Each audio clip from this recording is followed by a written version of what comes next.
भैया वतन बट गया, देश बट गया।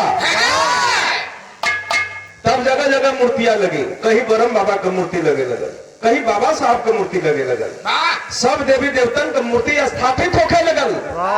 अपने आजादी से अपने भाव से हम जिएंगे, मानो तो देव नहीं पत्थर, जो जिसको मानता है वही उसका सब कुछ है। भैया हाई देखा है गजब का भाव है, हमारे घर के आपके घर के भाई परिवार गरीब घर का बेटा जो सीमा प्रहरी बढ़ गया, सीमा बढ़ गया मात्र पीएम कुर्सी के लिए बता। मोतीलाल नेहरू के दो बेटा, एक पंडित जवाहरलाल नेहरू और दूसरा जिन्ना साहब। प्रधानमंत्री के बनी, एक ही कुर्सी है, अगर देश न बची तो झूठे कुर्सी न मिली। तो जिन्ना को दे दिया गया पाकिस्तान और पंडित जवाहरलाल नेहरू को दे दिया गया भारत। प्रधानमंत्री दोनों भाई है, बड़ी बड़ी बात वही रात बाकी है, पूरा बात बाकी है। भैया हो हाई देखा उन जवानों के सम्मान में, फौजियों के सम्मान में कभी जी लिखल का लिखल अवा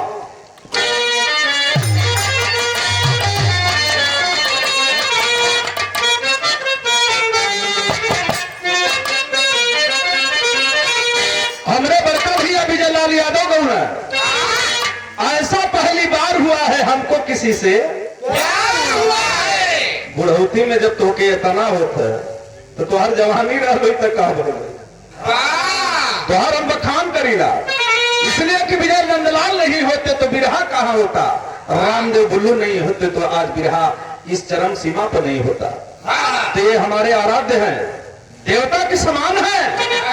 बड़का भैया गौले हमको किसी से प्यार हुआ है, लेकिन हम गौली क्या गौली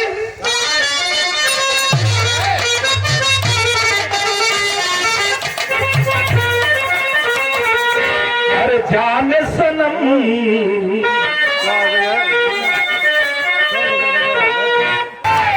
अरे जान सनम रार है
घनश्याम बाबू सुरहरा पहतिया से हमारे रवि नंदलाल रवि जी गुरु जी के सम्मान में हमके ये 100 रुपया पुरस्कार प्रणाम करती सलाम करती। लेकिन बात वही के रहते बिरहा से, चाहे जितना लोग हमें अगर हमारे बिरहा के दिल दिमाग में बैठा ली है, अगर बढ़िया समझ में आ जाए तो उहे हमारा असली जनधन है, वो हमारी नाम है बोली का भैया हो। लेकिन हाई रखा भाई लगल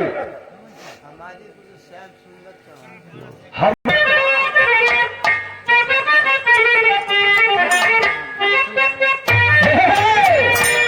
अरे रखता वतन की, अरे रखता वतन की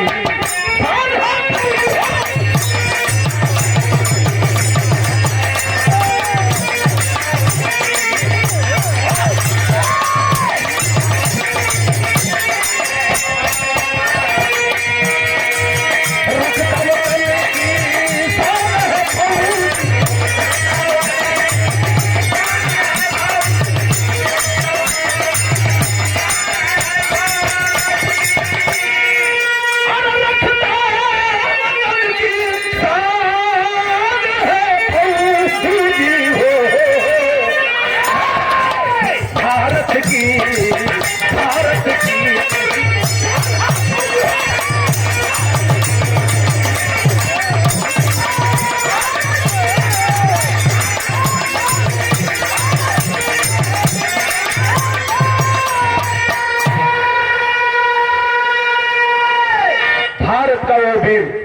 सीमा को सजाता है। आज बढ़िया से हम नहा रहे, खा रहे हैं, अमन चैन से जी रहे हैं। उन बहादुरों की देन है, बाबा साहब की देन है। कहा जाता है प्रमाण मिला, कहानी कहां से मिलान करी भैया हमारा।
लड़का हमें नाम देखिए, गांव का नाम है हमीरपुर, ब्लॉक मर्दा, थाना मर्दा, जनपद गाजीपुर।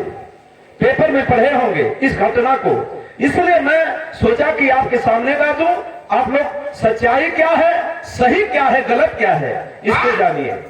वेद पुराण इतिहास शास्त्र बहुत लोग आते हैं, लेकिन हम कलयुग की बात करते हैं भैया। हो कलयुग, द्वापर, त्रेता, सतयुग, ई पासा का नाम रहे। जब पहलवा जुआ खेला पति ये समय नहला दहला बुलात है, ई पासा रहल। हाँ, एक लोग जुग में हमके तो के भुलवाओ बदे जुग में डाल दे। लेकिन भैया हो बात को समझ ले। आखिरकार देखा है हमीरपुर गांव का रहने वाला राम बचन यादव, पत्नी का नाम राजमती, जिनके पास 2 बेटा, एक अजीत और एक अमित। बड़ा बेटा होनहार है, समझदार है, गरीबी में जीवन यापन करे थे परिवार। लेकिन सोच बड़का बेटवा कर कि हम नौकरी करा, लेकिन छोटका भैया मदद करत हो बड़का भैया कर, कोनो बात कोनो तकलीफ ना होके देत हो, आपन भी समय दे कि भैया को मदद करें। आखिरकार सोच का हाथ तर्ज लगल। कौन तर्ज भैया हमारा बा?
भाई देखा गजब भाव लगल।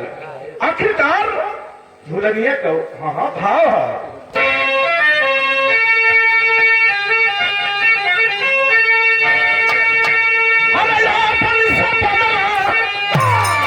माई बाबू से लड़का कहा था रे माई बाबू,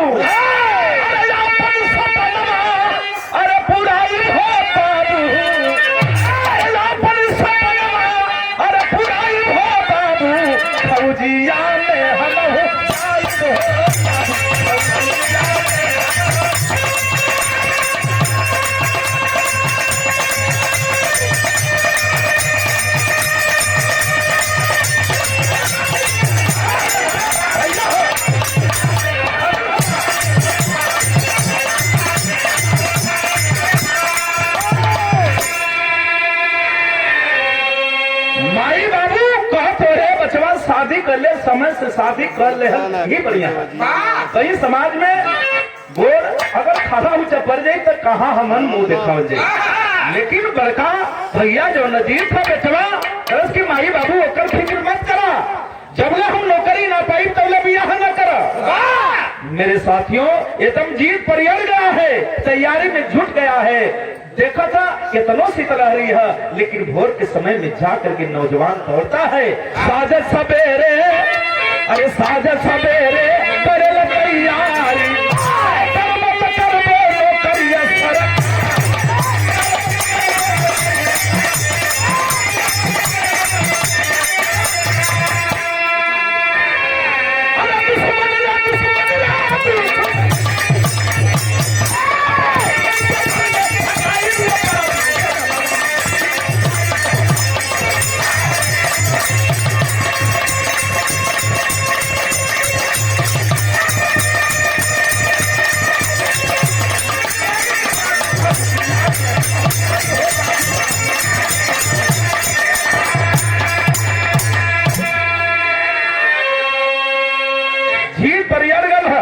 लेकिन शर्त एगो है, बियाह करब लेकिन कोई हमके नौकरी धरा दी तब। वही बीच में देखा खोरहर जो खोरहर देवी पड़ती है चर्चा का विषय है, वही के बगलिया में है बाबू ये कौना एगो गांव है, वो हमें से एक मेजर यादव परिवार का अला और जिस समय अमित के देखना अजीत के देखना बहुत खुश भइले। हमारे बेटी नीतू जोग एकदम जोड़ी जमे। वाह भाई वाह, क्या बात है बच्चा, क्यों नहीं शादी करोगे? बाबूजी जब ले हम नौकरी ना पाई तब ले बियाह न कर। अच्छा एक काम करो, शादी कर लो और नौकरी मैं तुम्हें धरा दूंगा। शादी भैया तय हो गई। हाई दिखा जिस समय लोग बारात लेके ये कौना गांव में गई ना, गाजा बाजा बजा था, लोग पानी कानो पियला परछौना भल, फिर बियाह का समय फैल बियाह भी हो गल। सवेरे हाई देखा परमौनी होता और विदाई का समय हो गल। विदाई में जिस समय बाबू माई अपने बेटी की डोली में बैठावत हुआ, वो समय तर्ज लगल। कौन तर्ज भैया? हमार माई सिखौली ना।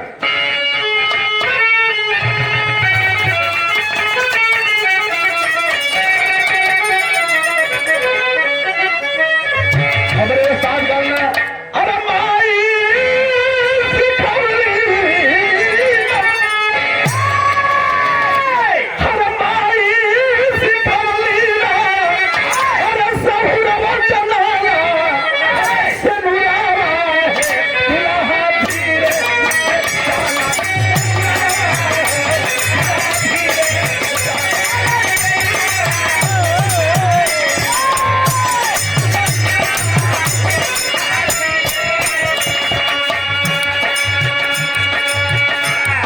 धीरे रानी को बाबूजी डोली में बैठावत हो, वो समय का भाव कहा भैया, हमारे लक्ष्मण भैया भाव कहा।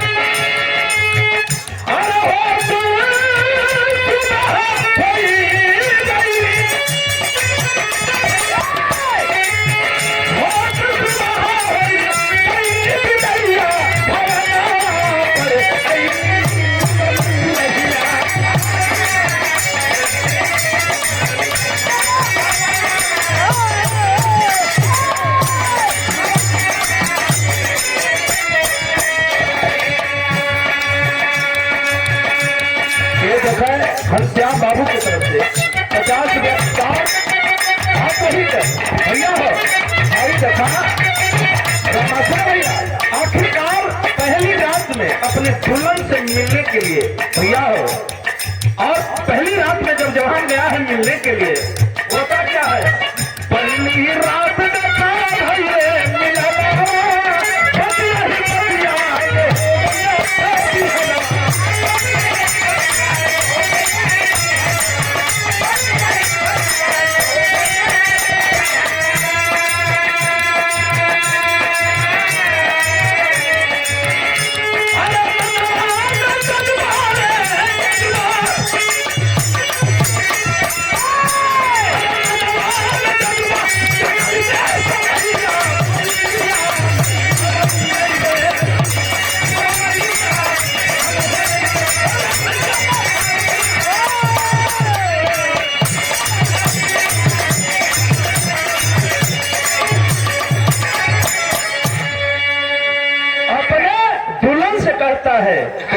मेजर हुआ ना, वादा हमसे कैला कि हम बियाह कर ले ही तो हमके सर्विस धरा दी है।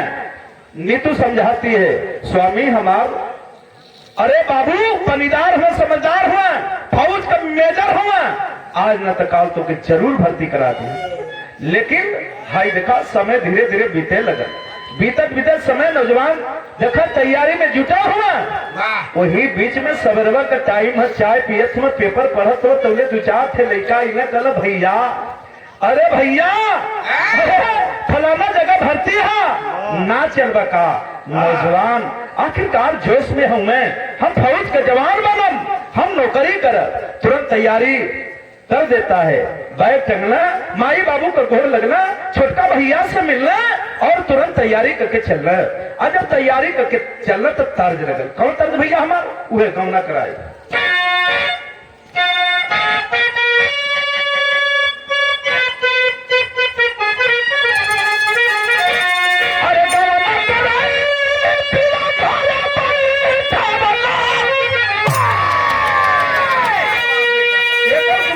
भैया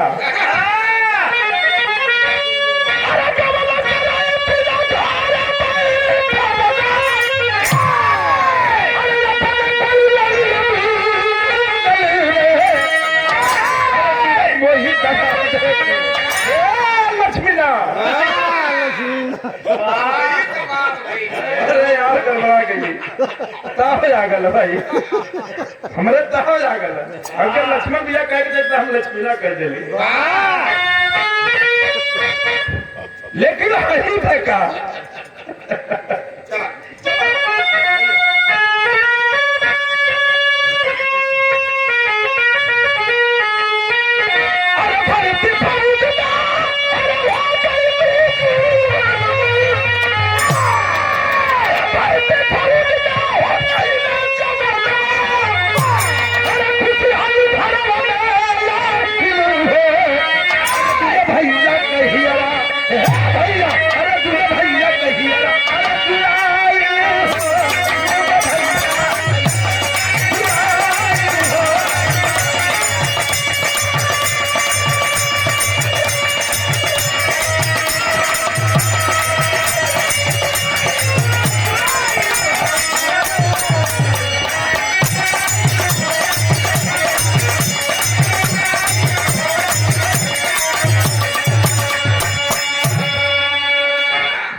माई बाबू बहुत खुश हुआ, मिठाई बांटत हुआ, हमार बेटा फौज का जवान हो गया जितवा।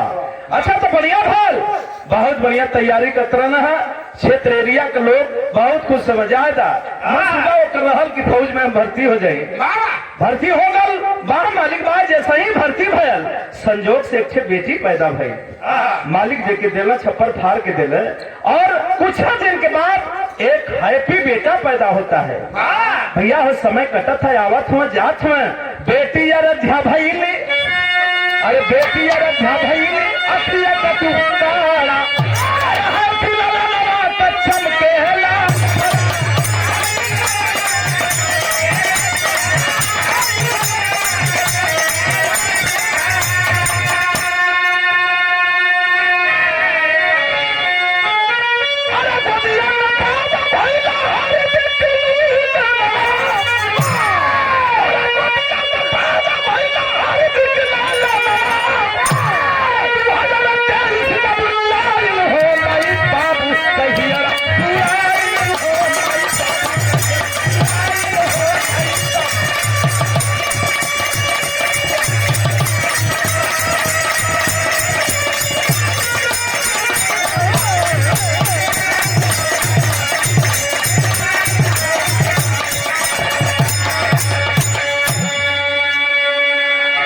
भैया हो 7 अप्रैल का समय है, 2023 का समय, आखिरकार हाई देखा है नौजवान का ड्यूटी जम्मू में हो।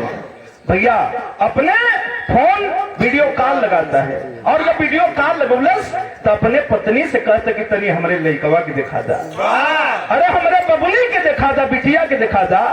भैया हो हाई देखा फौजी जवान बड़ा खुश समय, जितना वतन से प्यार करत हो उतने अपने परिवार से प्यार करत हो। तो ये वो प्यारे वाली तर्ज लगल कि कोरे कह तरिया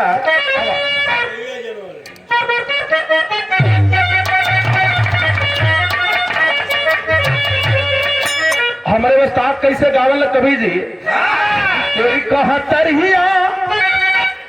कह तरिया अरे सासू दही अरे जमावली अरे अमृत डाल ली जो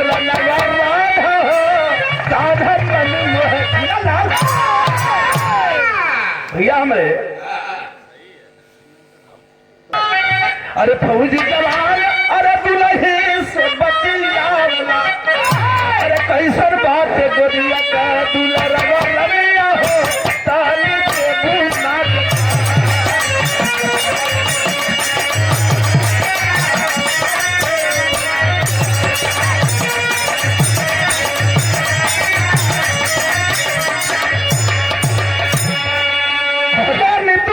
तली हमरे बिटिया के दिखा था और बिटिया खिलखिला के बात कर दिया रध्या बेटा 6 बरस का जो है हैप्पी वो भी हंसता है, हार्दिक बेटा जो 1 बरस का है वो भी पापा कहता है। बहुत खुश है फौजी नौजवान सीमंत प्रहरी जो हमारे बीच का आपका बीच का भाई बेटा जो सीमा पर ड्यूटी करता है। हम आप रात में सुतल जला आराम से, लेकिन भैया हो ड्यूटी लग जाए कबो पेड़ पर रह के, कबो घास फूस में रह के, कबो पहाड़ पर रह के अपन जीवन यापन करे ना सोचा हो भैया उन्होंने तो जीवन पहाड़ पत्थर जैसा होला कहना दुर्जन भैया गौना कि पानी परे चाहे पत्थरवा पहरू पहाड़ा पर खड़ा। साथियों यही ड्यूटी है, इसीलिए फौज को प्रथम वरीयता दी जाती है भारत के अंदर। लेकिन हाई देखा फौजी नौजवान अपने दुल्ही से अपने बचवन से बतियावत है और कहत का है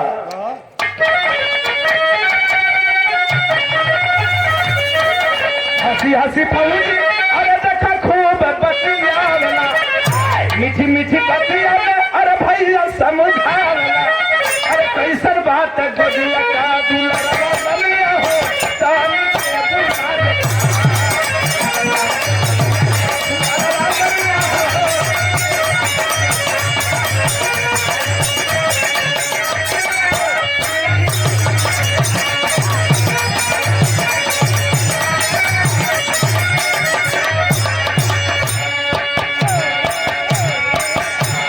भैया हो।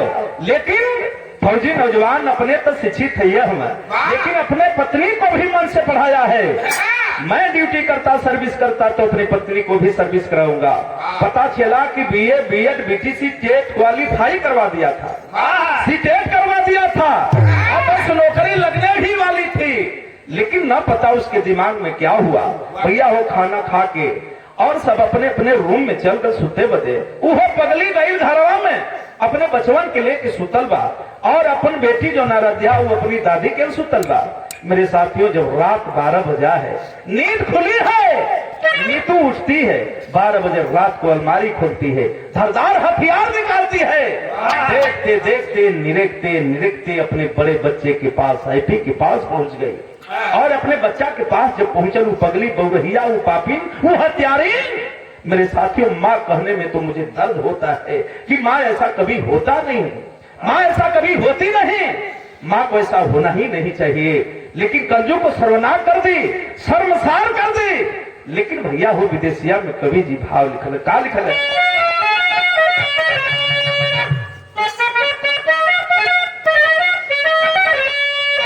कि अखिया खुलल याधी ये भैया अखिया खुलल याधी रात का समैया हो अरे हाथ में गलसिया उठवलस पापिनिया। भैया हो गलास उठाती है पहले, इसके बाद एक छोड़ी पा गई और वो छुड़िया कहीं से ना बाबू यही बंदेवी मेलवा में से खरीद ले रहे और उठाती है तो कहती हो इससे धारदार तो ये है और मुड़िया पर छुड़िया कि मुड़िया पर छुड़िया अरे चला निरेखते निरेखते अपने बच्चे की गर्दन पर मारती है और जब गर्दन पर लगा है छुरी से बाबू बच्चा छटपटाने लगा और जब छटपटाने लगा वो पगली वो कमीनी हत्यारी फट से बैठ के बचवा के दबा दे सो भैया घुटनवा से दबा के और गर्दनिया के रीते लगल कि मुड़िया पर छुड़िया कहे मुड़िया पर छुड़िया अरे चला पत्निया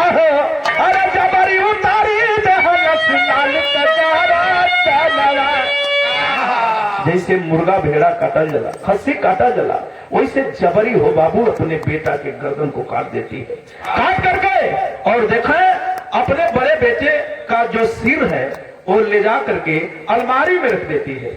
अलमारी में रखने के बाद आती है और देखे इसके बाद भी उसका दिल नहीं भरा तो अपने छोटे बच्चे के पास आती है और बाबू हार्दिक के जगह उलस हार्दिक खेलत है। 1 वर्ष का लड़का कहा जाना था कि का होके वाला बा। मेरे साथियों खून से धरती रंगा गई बा, बेड़ रंगा गई बा, लेकिन फिर भी उसे तसल्ली नहीं है। अपने छोटे बच्चे के पास जा करके सहलाना शुरू करती है। बच्चा जब जगता है तो वो कमीनी वो पापी करती क्या है, मुहवा दबा के ताबा, अरे मुहवा दबा के ताबा रेत गारा दनावा, अरे खुदा बसामी गायल भैया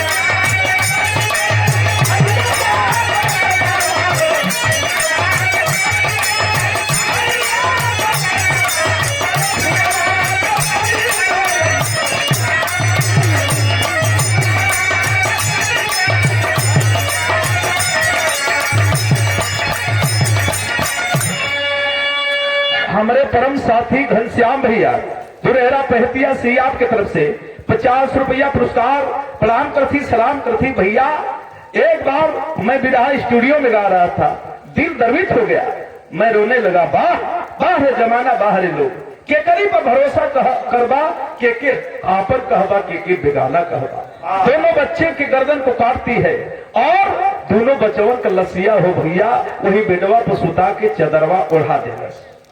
एक लड़का का छोटा बच्चा का जो है मुड़ी सर काट करके बेड के नीचे फेंक देती है और एगो के वो सिंगरदानी में रख लही बा। देखा धीरे धीरे अब सवेर होने वाला है, अपने बाथरूम में जाके बैठल है। यह देखा जब सवेरा हुआ दिन चढ़ने लगा तो बचपन का दादी अपने आराध्या नतनिया के जगह रे बेटा जो तनी अपने मम्मी की जगह दे। धीरे धीरे विद्यालय के टाइम होकर कुछ बनाओ नाश्ता पानी खैहन लड़का तब न विद्यालय जाइहन। जे समय वो आराध्या घरवा में गई, ए भैया ए चचा ए पंचो अपने भैयन के जगह बदे वो बहिनिया गई है तो देखलस का बेडवा पर चदरिया ओढ़ावल है। आज समय चदरिया खिंचलस बाबू पारा तला जमीन से गई। अरे बहिनी देखलस अपने भैयन का, अरे भैया हम लेकिन भैयन का मुड़िया ना भैया हम लेकिन भैयन का मुड़िया ना भागल गई अपने दादी के गोद में बैठ के रोए लगल। दादी दादी गजब हो गए, दादी दुनिया खत्म हो गई, दादी भैया हम लेकिन भैयन का मुड़िया ना हरे, दादी भैयन का मुड़िया ना। जब इतनी बात सुन ली हर राजमती घबरा गई।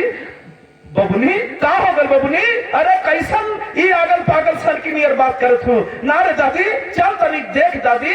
आज जिस समय अपने नतनिया के संगमा आराध्या के संगमा गईली घरवा के अंदरवा, और जब घरवा के अंदरवा गईली तो देखली अरे बाप रे बाप सिर पर पहाड़ गिर गलना। दादी छाती फाड़ के रोए लगली, हाय हो विधाता हम केकर बिगाड़ गईली हो विधाता, हमार दुनिया उजड़ गई हो विधाता, हमार दुनिया उजड़ गई। देखा रोने की आवाज पतोहू जब नीतू यादव सुनती है, राजमती यादव की पतोहू बाहर जाती है, कलश की मत रोवा कहाँ बदे रोत हो, ये हमार लड़का हमें इनके मारी चाहे काटी। अब तो छाती बजर हो गई हो भैया। मेरे साथी अहिली बहरे राम बच्चन यादव के जगावत है, कहो सुतले हुआ, अरे हमार का दुनिया सब खत्म हो गई हो स्वामी जागा, स्वामी जागा।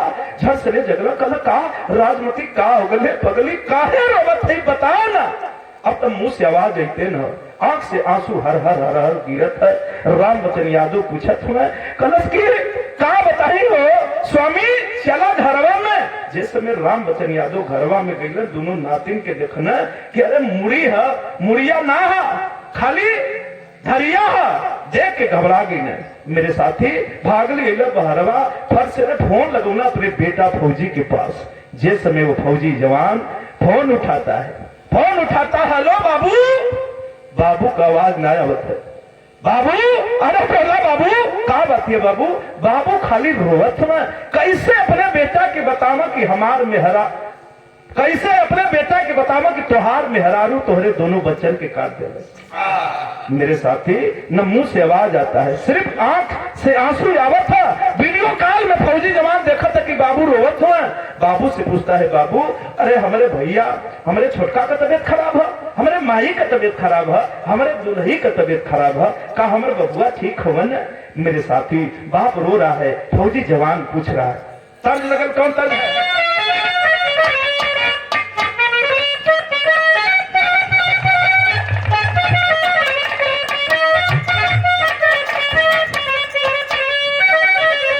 अरे फौजी जवान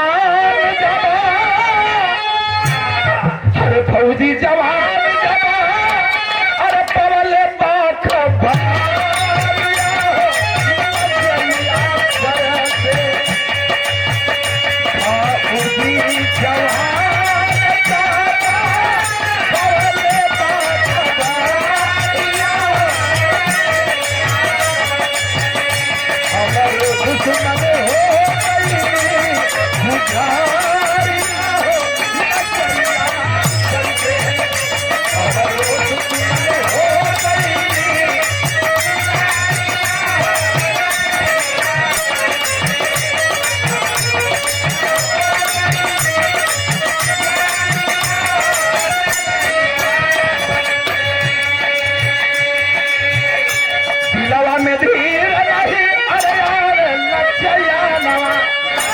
धरती असमान बेटा रोवे कहीं छानवा।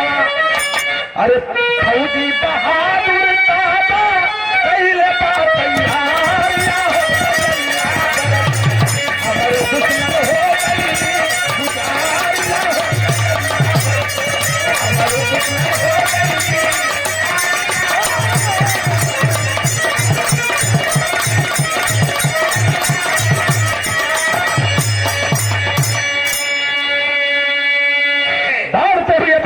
मेजर के पास गया, मेजर साहब मुझे छुट्टी दे दीजिए साहब। क्यों बहादुर क्या बात है?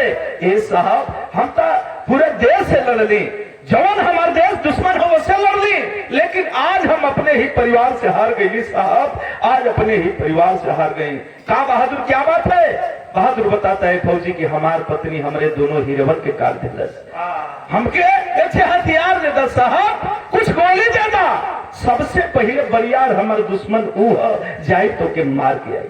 लेकिन मेजर साहब समझावत हो, नहीं बहादुर कानून को हाथ में नहीं लेना, जा तुम्हें छुट्टी देता हूँ, होश हवास में होश हवास से काम लेना, अब कानून उसे सजा देगी, तुम्हें घबराने की जरूरत नहीं है। फौजी जवान रोहत अला है ये एयरपोर्ट पर, यह चल रहा है बाबू, हाई देखा गजब, यह बाबू का कहना तुरंत उठा के थाने पर मर्दब थाना पर फोन कहना। जब फोन कहना तब पोहपत में भाव लगे भैया हमारा।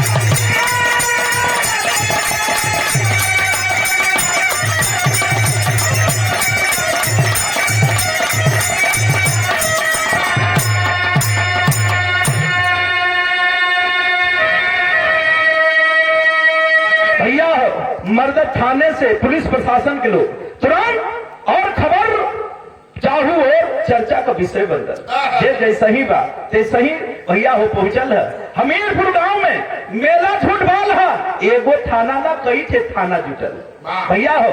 अरे मौके पर पुलिस प्रशासन, अरे जूता गांव मझार हो, अरे अखिया से आंसू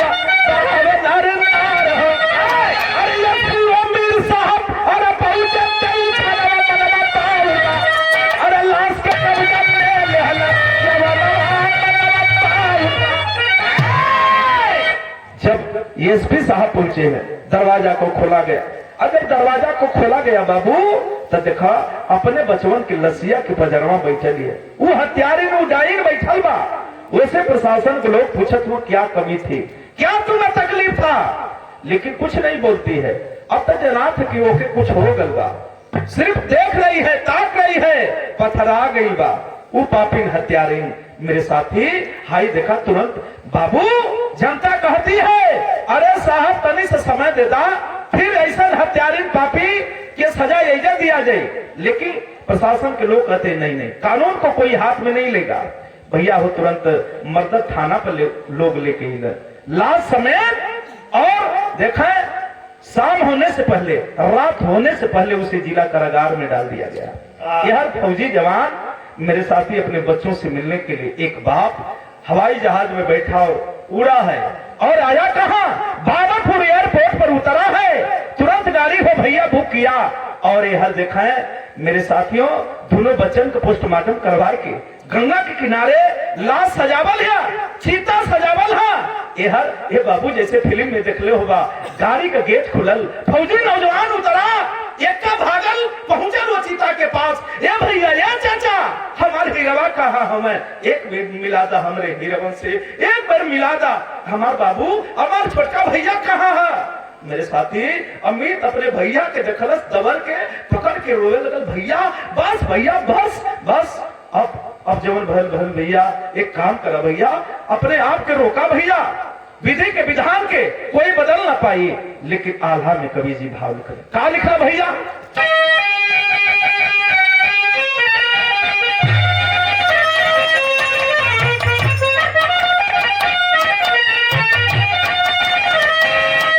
जमाना ही है कत की माई तमाई होली, माई तमाई होली, अरे माई ना कुमाई तू।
पर सब थोकत है, माई होखत ऐसा ना, बल्कि लोग कहना बाज बाजिल हो के हमन जी ले जा बढ़िया हाँ। लेकिन मेरे साथी उस माता के लिए, उस समय के लिए लोग कोसते हैं, लेकिन माँ ऐसा कभी होती नहीं है। माँ क्या कारण था अपने बच्चों को काटती। मेरे साथियों फौजी नौजवान कल भैया हम के ही संगमा चीतवा की संगमा झरा डालो, अब हम जियल ना चाहते। मेरे साथियों अपने बाबू की गोद में फौजी नौजवान बैठकर रो रहा है, बाबू हम तो तुहार बेटा है ना, अरे तुम्हारी घर में रहला ना, जब बाजारे जात रहला तो हमरे दोनों बच्चन के मिठाई लिया उतरला, खिलौना लिया उतरला, मेला देखा उतरला। लेकिन तू ना जाने पौला बाबू कि हमारा औरतिया हमरे दोनों बचवन के कैसे काट दे। अरे बेटा अगर हम तनिको चलने होती तो हमारे मुड़ी पर छुरी भले चल गए बेटा, लेकिन अपने हीरवन के हम काटे ना दे रहते। मेरे साथियों अपने बाप के गोद में बैठ करके सबके सामने फौजी नौजवान एक बात कहता है हमारे गोदिया की, भैया हो आवा।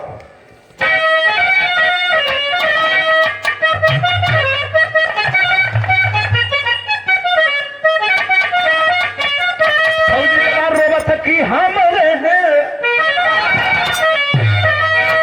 ए बाबू हो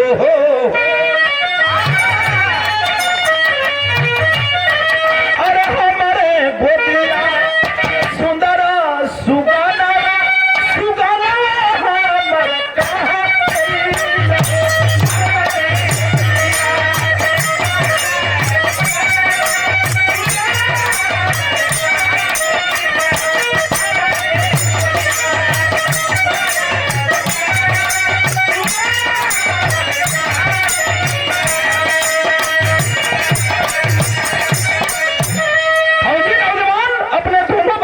कहता है, अरे अखिया के तलिया बने खोला हो सुगनवा, अरे पापा बोलावा के बोला हो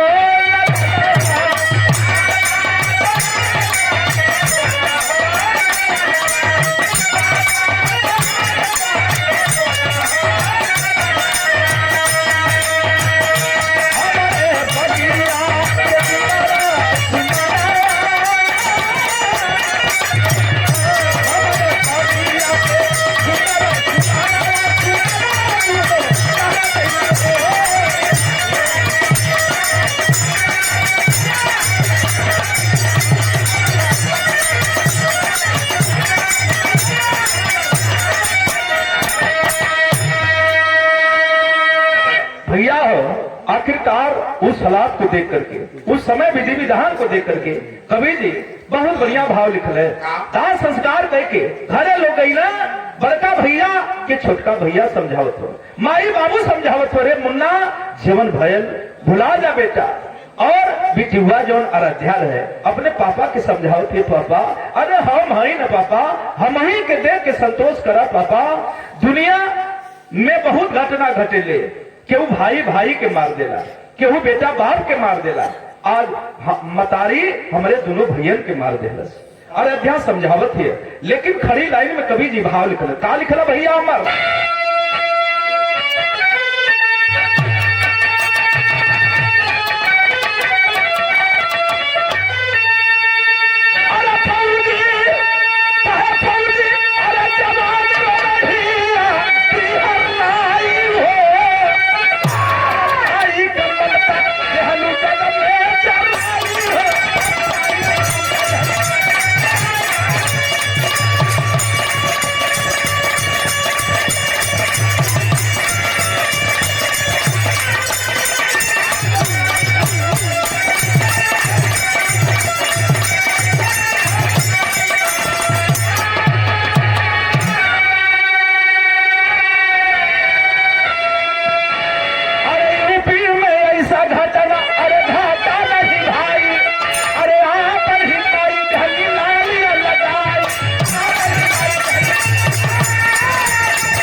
पता ये चला मौके पर कि उसका भाई जो फौजी था अपने भाई के लिए एक ट्रक खरीदा था, पैसा रुपया दिया था, उसी को मना कर रही थी कि पैसा रुपया अपने बच्चों के भी नाम से थोड़ा बहुत रख दीजिए। लेकिन फौजी नौजवान अपना खून के विषय में सोचता, अपने परिवार के विषय में सोचता कि मेरा भाई बहुत मेरा मदद किया है। मैं जब भी भर्ती में जाया करता था, जो भाड़ा किराया था वो देता था, मौका से दूध जो भी लाता था वो अपने नहीं खाता, उठौना दूध लियावे अपने ना खाए, अपने भैया के खियावे। इतने ना बहुत मेहनत कैले रहल भैया छोटका, ये बदे बड़का भैया छोटका बदे सोचा, लेकिन मेहरारू तो मेहरारू होली।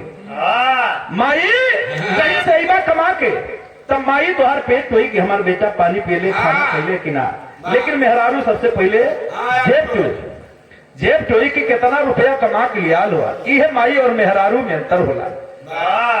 गुरु बिहारी गुरु गणेश